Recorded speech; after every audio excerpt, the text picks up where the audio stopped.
El tema que propuse, fianzas y seguro de caución, me llamó la atención por los acontecimientos recientes alrededor del préstamo, este préstamo tan polémico, el cemento, donde se dice que la garantía de uno de esos préstamos principales es un seguro de caución. Entonces me parece que cobra especial interés para todos los estudiosos de derecho privado y, cómo no, para ustedes que se dedican especialmente al ámbito de esta especialidad de los seguros.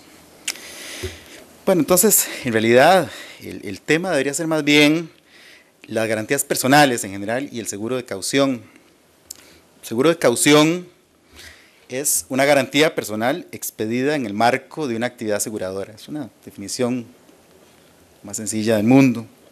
Entonces, como institución jurídica, esta figura atrae la atención de estudiosos tanto del derecho a las garantías como el derecho a los seguros. Ustedes pueden revisar tratados de garantías, ahí aparece el seguro de caución, a la par de la fianza, a la par del aval, a la par de las garantías stand-by, de los créditos documentarios, ahí aparece el seguro de caución como una garantía personal más. Y por supuesto, los tratados de seguros tienen esta figura. Entonces, se produce una confluencia de dos zonas de interés del derecho privado. Hagamos una notita inicial sobre el seguro de caución como garantía personal. Como garantía, seguro de caución pertenece al género de garantías personales, que como ustedes saben se contraponen a las garantías reales. En las reales, hay un vínculo jurídico directo entre el acreedor y un bien o conjunto de bienes del deudor garante o el constituyente de la garantía, con derecho de preferencia sobre acreedores comunes y en ciertos casos con derecho de repersecutoriedad, el llamado droit de suite. En cambio, las garantías personales se erigen sobre el principio de unidad patrimonial. Todos los bienes que conforman el patrimonio del garante responden por la obligación garantizada. Entonces, una vez cumplidos los requisitos o los términos que mantenían a la garantía en estado de pendencia de eficacia, ya el acreedor puede agredir todos los bienes del garante, que siempre y cuando sean embargables, para satisfacer su crédito. Pero en calidad de acreedor común, es un acreedor quirografario. El acreedor de la garantía frente al garante personal es un acreedor sin privilegio, un acreedor quirografario, sujeto al principio del par condicio creditorum. Entonces, ese acreedor personal queda expuesto al riesgo de fluctuación del patrimonio y de inestabilidad del patrimonio, y por consiguiente al riesgo de insolvencia. Entonces, a priori, se diría que son preferibles las garantías reales sobre las personales, pero aquí hay un detalle. Sí es cierto, tiende a creerse que las garantías reales son preferibles a las personales, como instrumentos de gestión del riesgo de incobrabilidad de un crédito. Pero esto es una generalización puramente aproximativa. Dependiendo de la solidez del garante, la garantía personal puede ser preferible a la real. La fianza, las cartas de crédito, stand-by, los avales prestados por un banco pueden ser preferibles a una hipoteca. Una hipoteca ya su periodo de ejecución y una vez que se ejecute, si se adjudica el bien hay que revenderlo, hay que liquidarlo. En cambio, una garantía personal, especialmente si es a primer requerimiento, produce una satisfacción líquida casi instantánea.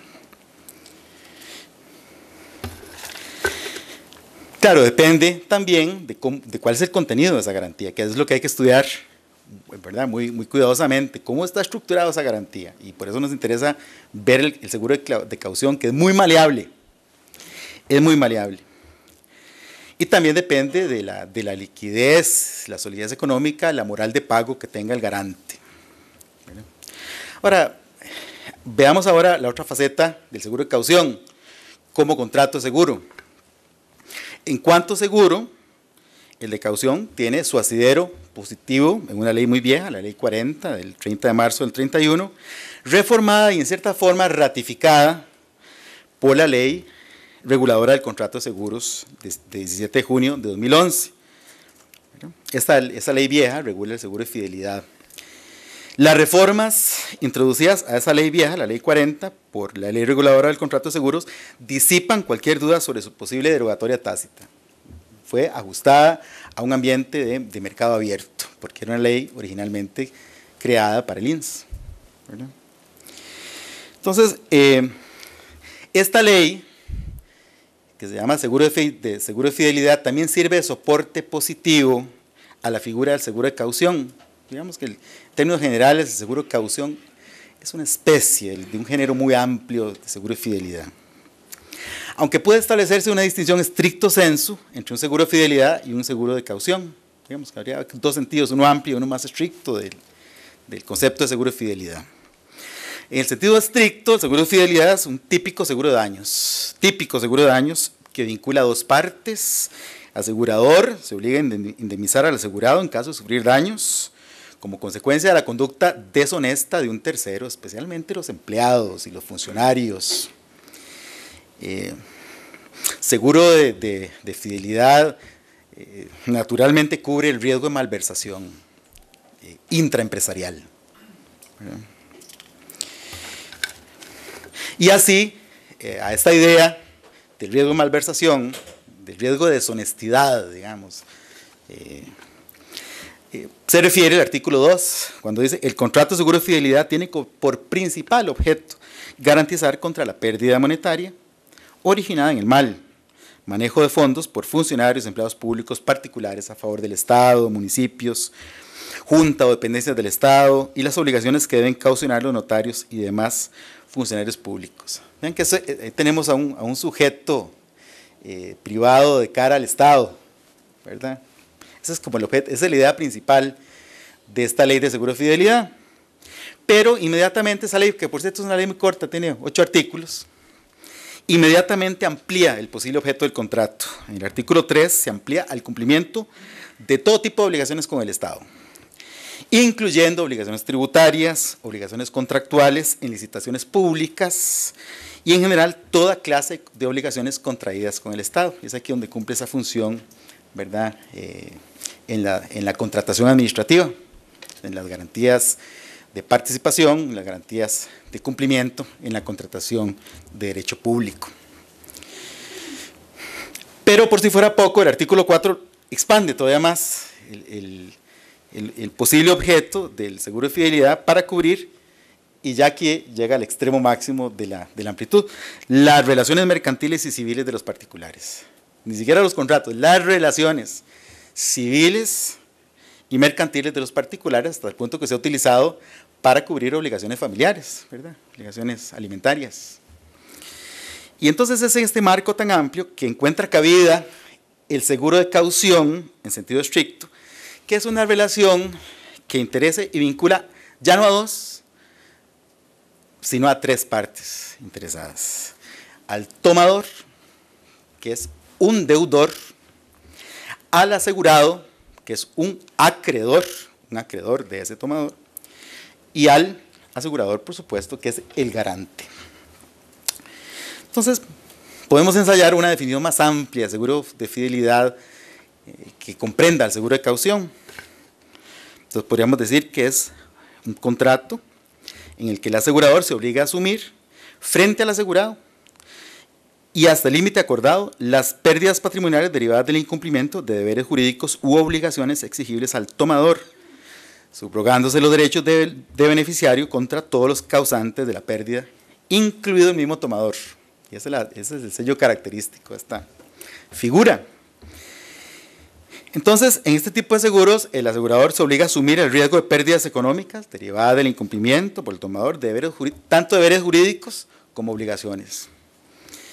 Dicha asunción se va a traducir en el pago, en el pago de una obligación ajena, cuyo deudor principal es el tomador y cuyo acreedor es el asegurado. Bueno.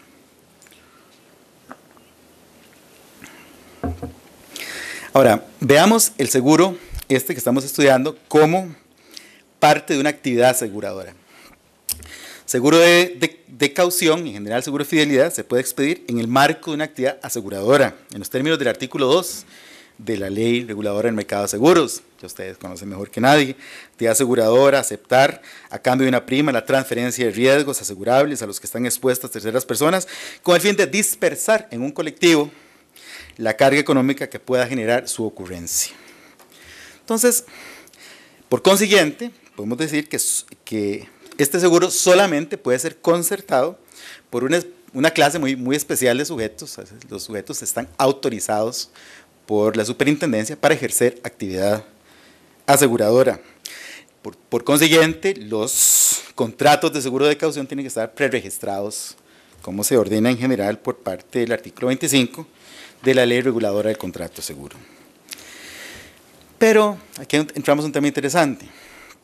Como las empresas aseguradoras deben tener un objeto único, la expedición de seguros de caución debe por consiguiente reunir todos los elementos técnicos propios del seguro. Tomo prestadas las palabras de Alperin.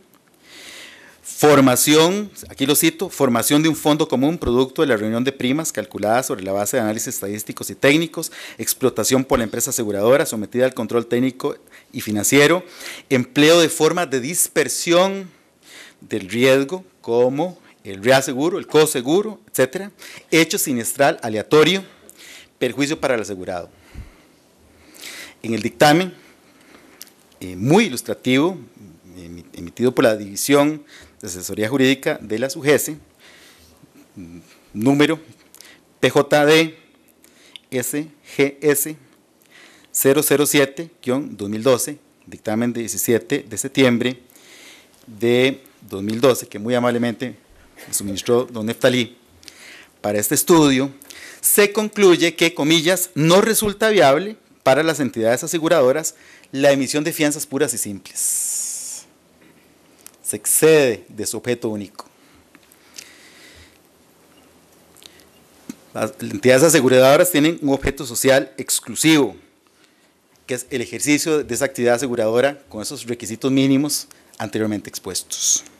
Entonces la pregunta es, ¿qué ocurre si una entidad aseguradora emite una fianza pura y simple, o en general una garantía personal pura y simple, que no tenga estas características? Es decir, fuera del contexto de una actividad aseguradora. Esa pregunta hay que hacerla. Entonces, en Costa Rica hay distintas hipótesis de sociedades con objeto único y exclusivo. No es el único caso de las aseguradoras. Sociedades concesionarias de obra pública, artículo 31 de la ley 7762, los almacenes generales de depósito de hace muchísimos años, de principios del siglo pasado, la ley número 5, artículo 2, las bolsas de valores, en la ley reguladora del mercado de valores, artículo 27 de la ley vigente, las AFIS, sociedades administradoras de fondos de inversión, artículo 65, son sociedades que tienen un objeto único y además dice la ley, en cada caso, en estas normas que acabo de citar, exclusivo, es decir, excluyente también. Entonces la pregunta es, ¿qué suerte corren o deben correr los negocios jurídicos concertados por este tipo de sociedades con objeto único que se desvíen de esta, es decir, que infrinjan la prohibición? Y en este caso, pues no hay más remedio que aplicar el efecto que establece el artículo 19 del Código Civil, me parece, salvo que ustedes me den otra solución. Los actos contrarios a las normas imperativas y las prohibitivas son nulos de pleno derecho, salvo que en ellas se establezca un efecto distinto para el caso de contravención, ¿verdad? Como ocurre en la compraventa con conflicto de intereses, en el 1069 del Código Civil, que hay un efecto distinto, hay una nulidad relativa, pero en estos casos no encuentro un efecto distinto, simplemente hay una prohibición tajante y nada más. Entonces, ¿cuál es el efecto de una garantía que no cumpla las características de una actividad aseguradora? Me parece que sería la nulidad.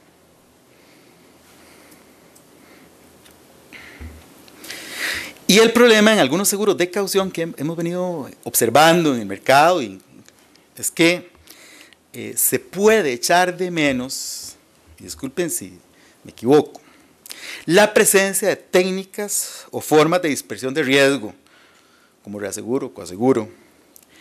Me parece que es más común que el riesgo se administre individualmente, en cada caso mediante contragarantías que se le exigen al mismo tomador del así llamado seguro de caución. Entonces, aplica la entidad aseguradora la misma técnica que aplicaría un banco para emitir, por ejemplo, un aval, una aceptación bancaria, un crédito documentario, una garantía stand-by, el primer requerimiento.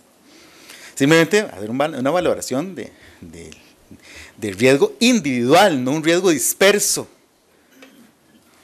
Actúa exactamente igual que un banco. Es decir, una contragarantía contractual individual. Me pregunto y les planteo para su reflexión, si en tal caso no estaremos en presencia de garantías inválidas.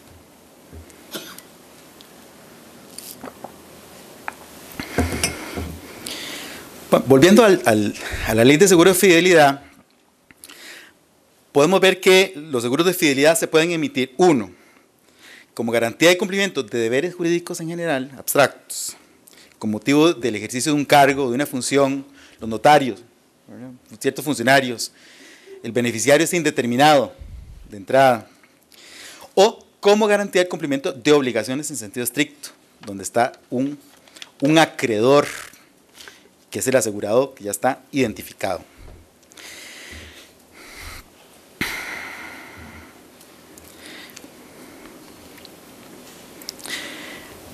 Cabe señalar desde ahora una diferencia entre la fianza común y el seguro de fidelidad emitido en garantía del cumplimiento de obligaciones.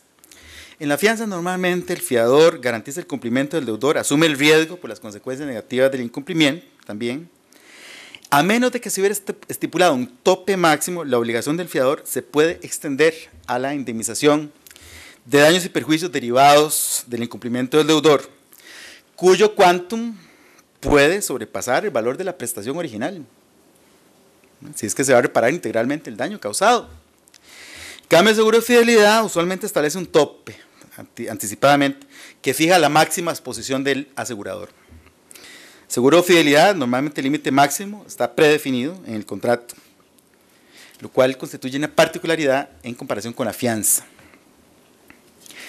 Podemos distinguirlo rápidamente del seguro de responsabilidad civil. Me parece que una distinción sencilla es que el seguro de responsabilidad civil protege el patrimonio del deudor de la responsabilidad civil. En cambio, el seguro de caución y de fidelidad protege el interés del acreedor de la responsabilidad civil. Rasgo definitorio del seguro de fidelidad que lo distingue claramente del seguro de responsabilidad civil es la subrogación de pleno derecho contra el tomador. Entonces, a diferencia del seguro de responsabilidad civil, cuya finalidad central es la indemnidad patrimonial del asegurado como deudor potencial de la responsabilidad, en el seguro de fidelidad el riesgo cubierto es la posible pérdida económica del asegurado como acreedor de la responsabilidad civil del tomador. Entonces, el asegurador de fidelidad que paga se subroga hasta el límite de lo pagado los derechos del beneficiario del seguro, puede accionar a fin de recuperar la pérdida contra cualesquiera responsables, incluso contra el mismo tomador. Esta característica del seguro de fidelidad viene a exceptuar, me parece a mí, el principio establecido en el artículo 49 de la ley reguladora del contrato de seguros, ¿verdad? El asegurador no podrá valerse de la subrogación en perjuicio de la persona asegurada. Bueno, en este caso no es la persona asegurada, sino el tomador, digamos. Bueno. Por consiguiente, queda claro que las acciones tendientes a la recuperación de la pérdida pueden ser incoadas indistintamente contra el propio tomador y contra terceros. La subrogación opera hasta el límite de lo efectivamente pagado por el solvens.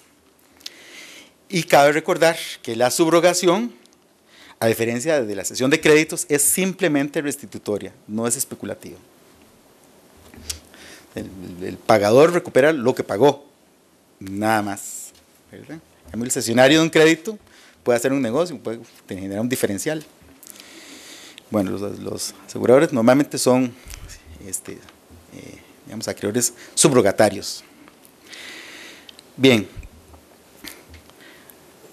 un tema fundamental a dilucidar es si el seguro de fidelidad está, como los restantes seguros de daños, sujeto al principio indemnizatorio imperante en derecho de seguros, conforme al cual el beneficiario únicamente puede recibir del asegurador un monto equivalente al daño efectivamente sufrido, sin que pueda el seguro servir como una fuente de enriquecimiento para el beneficiario.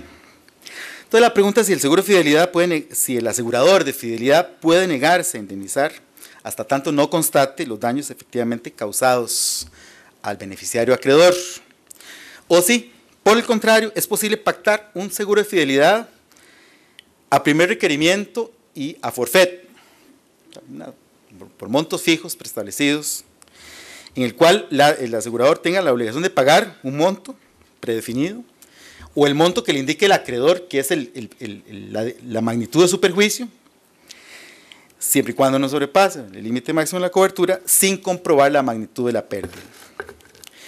Conviene observar que un seguro de fidelidad a primer requerimiento de estos o a forfetario no estaría sujeto al principio indemnizatorio propio del derecho de seguros, lo cual no implica que no esté sujeto al principio indemnizatorio propio del derecho común de la responsabilidad civil y de la responsabilidad administrativa.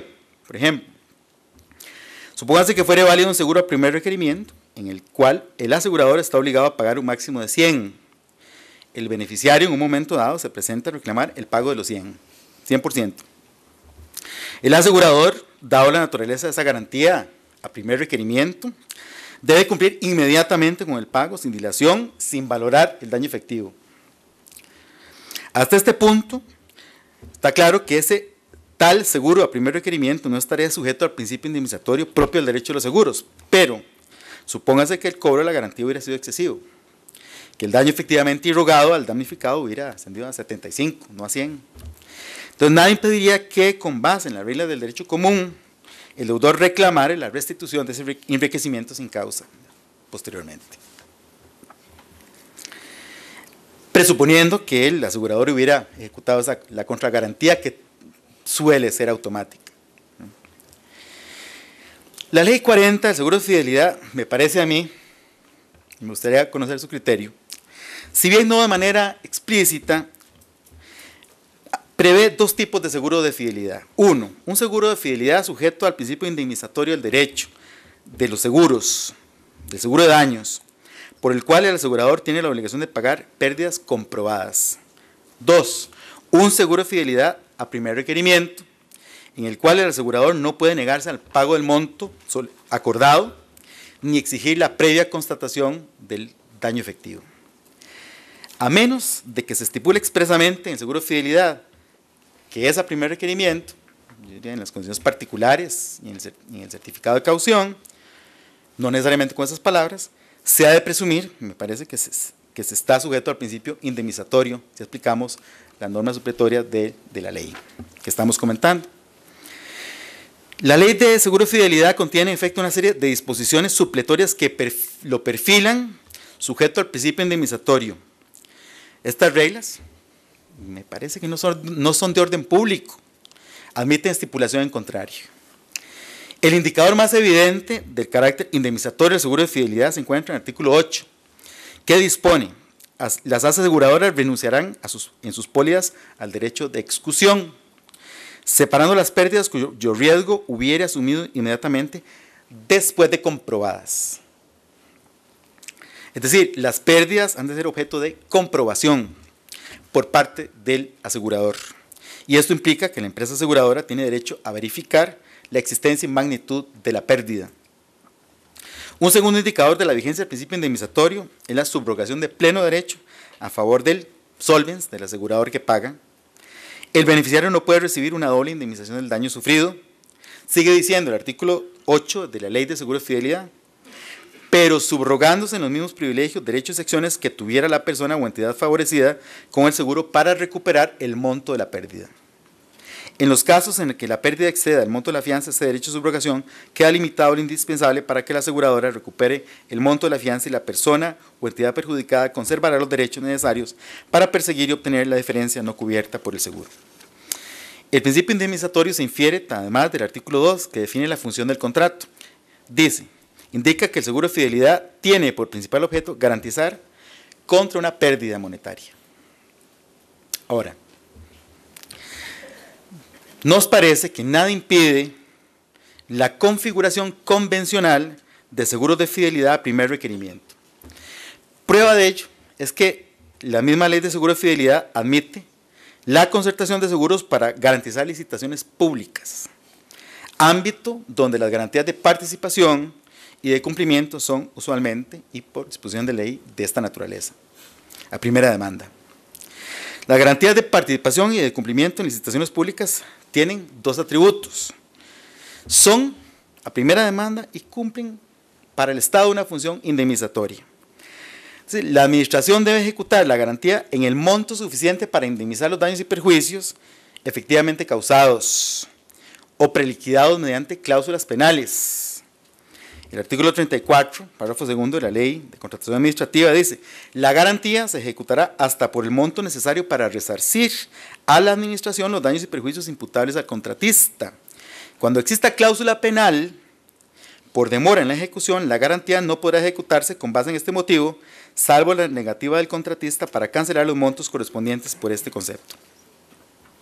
Entonces, el garante ciertamente tiene una obligación a primer requerimiento y en caso de cobro indebido o excesivo de la garantía, el contratista puede exigir ex post el reembolso, vía recurso, el reembolso correspondiente. Una cosa bien interesante es que en nuestra ley el seguro de fidelidad puede cubrir incluso las multas a cargo del tomador, lo cual está excluido en el seguro de responsabilidad civil, que es fiel al principio indemnizatorio, ¿verdad? Comentaba ayer Gabriel anoche que en Colombia se permite el cobro de multas solamente en contratación frente al Estado. Seguro, okay. A mí me parece que en nuestra ley, que es bastante ambigua, pero sí se podría permitir una cobertura de multas entre particulares, ¿verdad? Con lo cual se sacrifica el principio indemnizatorio, de cierta forma. Por lo menos en las cláusulas penales mercantiles, ¿verdad? Ustedes saben que la cláusula penal en Costa Rica tiene una regulación ambivalente. En el Código Civil tiene una función indemnizatoria, se adecua al monto del daño efectivo, pero en materia mercantil dice que se debe pagar la pena aunque el acreedor no haya sufrido daño. Es una responsabilidad contractual punitiva en el ámbito mercantil. Así pueden revisar, creo que es el artículo 497 del Código de Comercio. Bien. Finalmente, cabe analizar si el seguro de caución es una garantía causal o una garantía abstracta.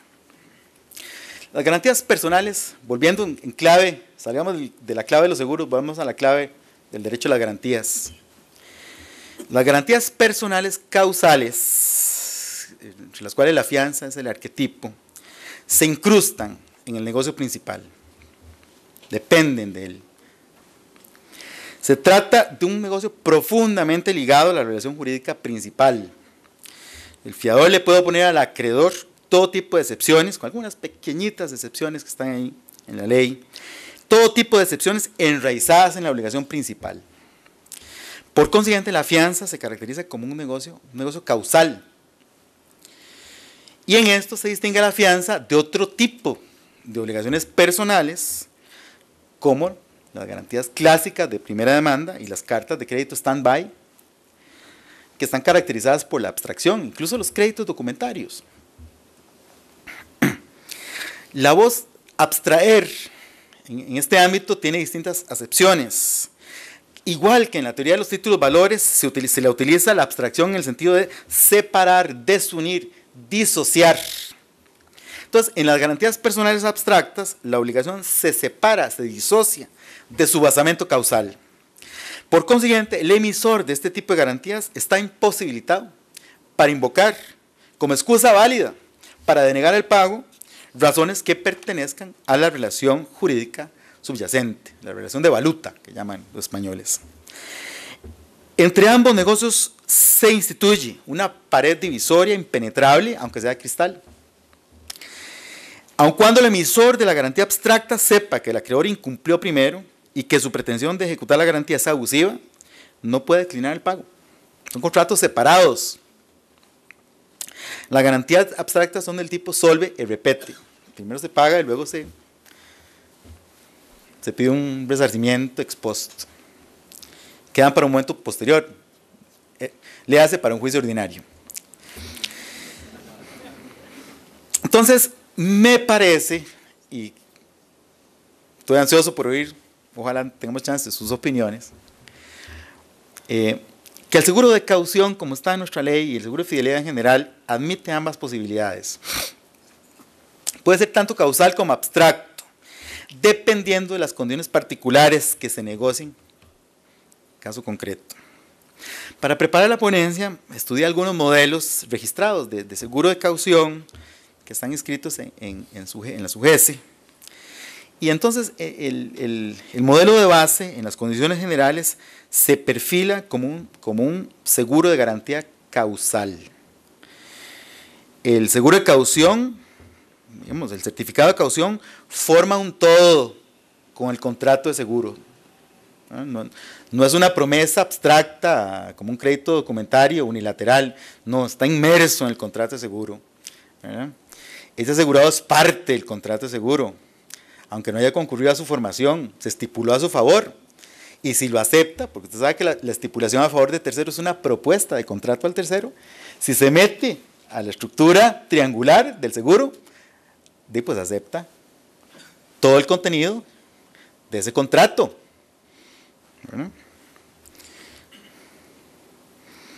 En uno de los contratos que estudié para este caso, hay un orden de prelación que creo que se repite casi en todos.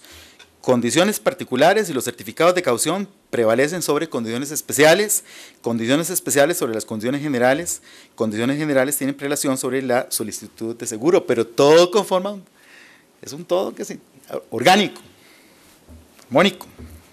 Entonces la pregunta en esos casos para el acreedor, para ese asegurado, es en qué medida su posición se puede ver perjudicada por acciones que está fuera de su control, por ejemplo, incumplimientos del tomador.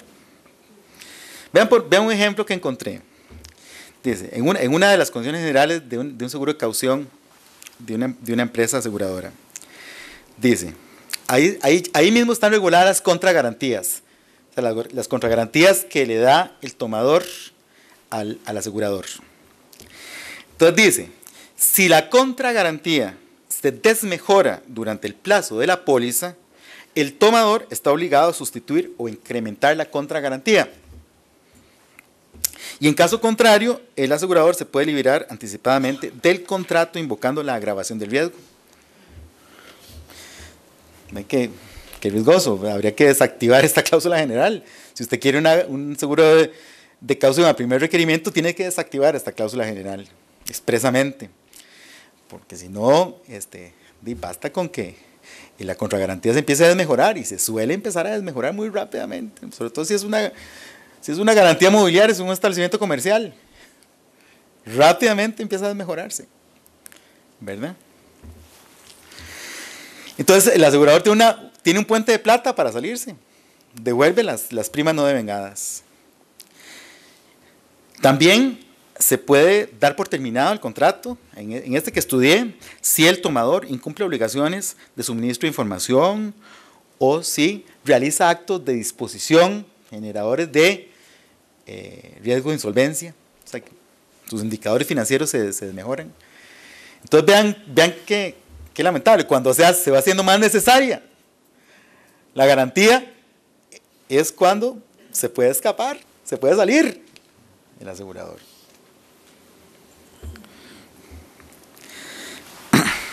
También se excluye en caso de dolo del tomador, incumplimiento doloso. Pero, ¿qué culpa tiene el asegurado, acreedor del dolo del tomador? Más bien, ese tomador puede sacar provecho de su propio dolo, porque actúa maliciosamente. Y entonces, se libera al asegurador y de paso le libera las contragarantías.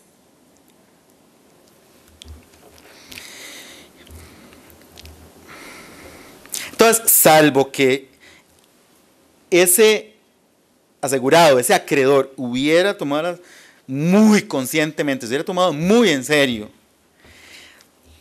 la tarea de convertir esas cláusulas generales en una verdadera garantía de primer requerimiento, creo que está corriendo un riesgo, ¿verdad?, de incobrabilidad.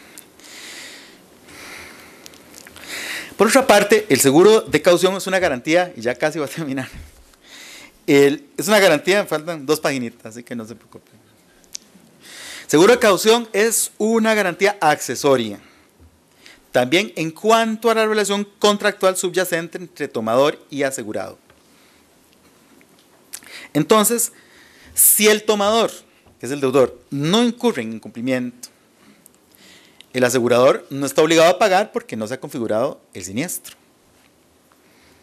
Entonces puede establecerse por vía, me parece a mí, de condiciones particulares, una verdadera garantía que no sea accesoria, que sea autónoma, a primer requerimiento, en el que el asegurador no pueda oponer al asegurado defensas derivadas de esa relación subyacente. Veamos rápidamente en la última página cómo funciona una verdadera garantía a primer requerimiento. Comparémosla. Ni siquiera es una garantía, pero sí es una obligación a primera demanda, como el crédito documentario. En el crédito documentario, el titular del crédito documentario cumple con los requisitos, presenta los papeles y se lleva la plata, ¿verdad?, sin nada más. Hay una lista de papeles cuando se emite el crédito documentario, usted tiene que entregar, ¿verdad?, la factura, el conocimiento de embarque, ciertos certificados de calidad, etc. Se hace la lista finita de documentos, se le presentan al banco confirmador. El banco confirmador no tiene que confirmar nada, no tiene que verificar nada, simplemente ve. Está diseñado para que un funcionario sin formación jurídica simplemente vea que están todos los documentos y tiene que pagar el confirmador y el emisor del crédito documentario. Entonces, el crédito documentario se configura como una declaración de voluntad, un negocio jurídico unilateral recepticio. Entonces, el negocio jurídico que antecede a la emisión de la carta de crédito o del crédito documentario, sí es bilateral. El comprador negocia con el banco los términos, condiciones, contragarantías a los fines de la emisión de la carta de crédito, que sería en nuestro caso el equivalente al certificado de caución. Pero una vez emitida y comunicada la emisión al beneficiario, el banco ya no se puede desobligar aduciendo vicios del negocio antecedente concertado con el importador o con el prestatario, con el ordenante de la carta. Concluido el negocio con el comprador, el banco procede a emitir formalmente el crédito documentario, el cual asume algunos de los atributos del título valor, sin llegar a hacerlo, en especialmente la literalidad y la abstracción. La carta de crédito es usualmente irrevocable tanto por el banco emisor como por el ordenante. El atributo de irrevocabilidad de la fuente, seguridad jurídica para el vendedor, de que contra la presentación de estos documentos el banco le va a pagar, sin traer a cuenta argumentos externos al documento. Entonces, de esta manera, la carta de crédito sí se configura como un verdadero instrumento de seguridad, de pago, del pago que espera recibir el titular de ese documento. Las reglas que regulan internacionales, las de buenas prácticas que regulan los créditos documentarios, la versión más reciente son los UCP 600, que son del año 2007, postula estos principios de autonomía y abstracción del crédito documentario en relación con otras relaciones jurídicas. 1. El contrato subyacente entre el ordenante y el beneficiario del crédito, que es la relación de valuta. Y 2, el contrato entre el ordenante y el banco emisor. Y 3, los contratos entre los bancos emisor y confirmador. Todo eso queda excluido. Ninguno de esos contratos puede influir la coercitividad del crédito documentario. Queda totalmente separado de todos esos negocios jurídicos. Así me parece que debería ser un certificado de caución para que realmente sea una garantía como la que espera recibir por lo general ese acreedor, el acreedor del tomador, ese asegurado. En conclusión, si es el acreedor, si el asegurado espera que el seguro de caución sea una garantía abstracta, autónoma, parecida a un crédito documentario o una carta de crédito stand-by de los que emiten los banqueros, debe exigir y negociar muy bien que estos atributos consten con nitidez en las condiciones particulares de la póliza, en el certificado de caución, y que queden debidamente desactivadas las condiciones generales que establecen lo contrario. Muchas gracias.